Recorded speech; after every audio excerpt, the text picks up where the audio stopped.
siyang trabaho ba? Ay. Sumali po siya dito siguro sa programa natin para kung may mag-mine sa kanya o di kaya magkatuluyan sila ng makausap niya, may magbibigay sa kanya. Oo, ginshare ko lang DJ. Baka mamaya sumali siya ba? Kay pangit man yung tulad kong OFW na meron siyang... Pero Kaya pala nung sa tawag sana ako nun, yung sumali nun ulit yung babae, yung may dimple dito, yung...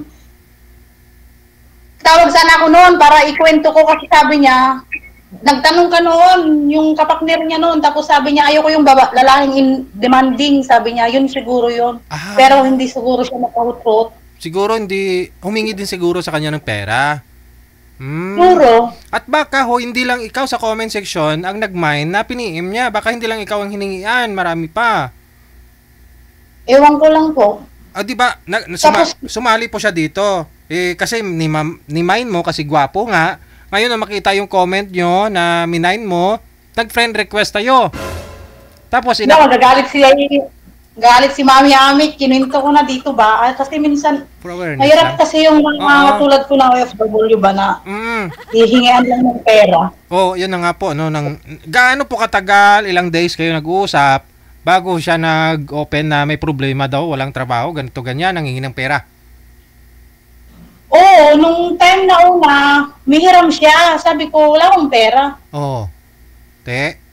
Pero nung time na yon, kuninto ko man yun kay Mami Amik. Tapos nung ginblock ko siya, nag-request or naggawa siguro siya ng ibang account. Tapos, naman niya ako. Inad ka na naman.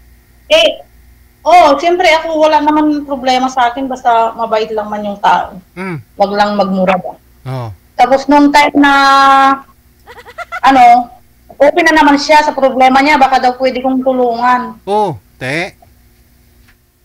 Humihingi pa nga minsan ng load kasi kailangan daw niya ng load. Tapos nung mamaya i-screenshot ko DJ, pasa ko, tapos sinabi niya sa akin nung doon lang ako nainis sa kasi sabi niya, pahingi ako ng pera, sabi niya. Hindi na ako sa kanya ng kapal ng mukha mo, hindi ko na sinabi. Ginblock ko na lang. Kasi mamaya kasi DJ, meron pang mabiktima ba? Bali, po yun, ilang beses po kayo nagbigay sa kanya ng pera?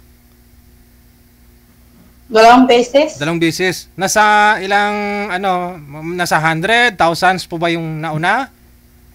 Wala naman DJ, kunti lang. Wala man. Tulong lang ba? Kasi lagi kasi wala daw siyang trabaho. Di ba, yata yun, therapy o massage. Basta.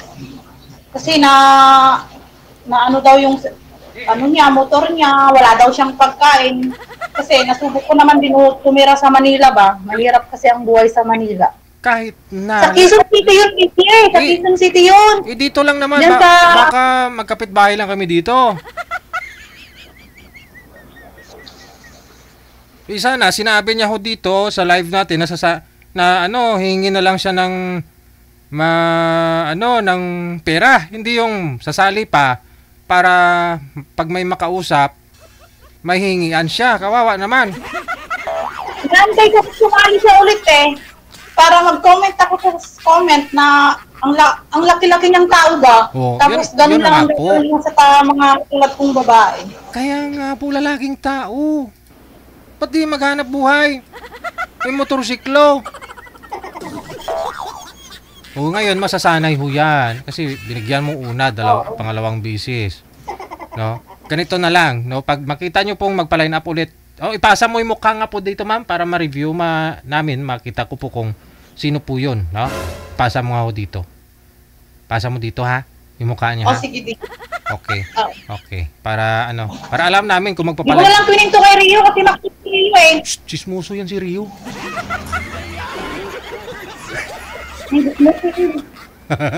Madaming salamat. Thank you gid. Halong gid. Ha?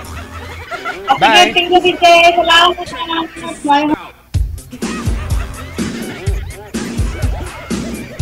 Hindi lang po siya, alam ko, hindi lang po siya ang isang nag-mine.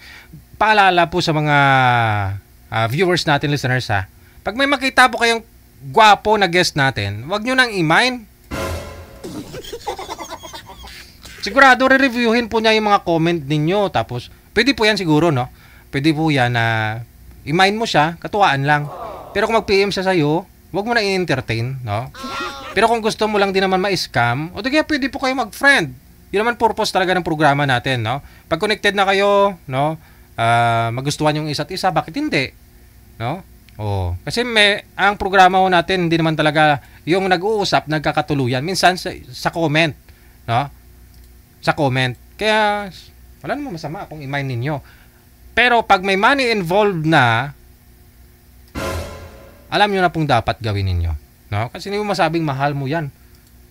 Never pa ako kayo nagkita. Gusto siguro pwede, masabi natin gusto mo siya. Pero kung mahal mo, malabo. Malabo. Sabihin mong mahal mo siya.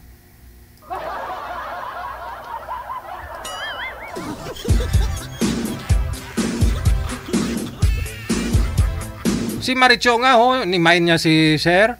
Sigurado, bukod ho kay Madam Maricho, marami pa hong nag-mine doon, no?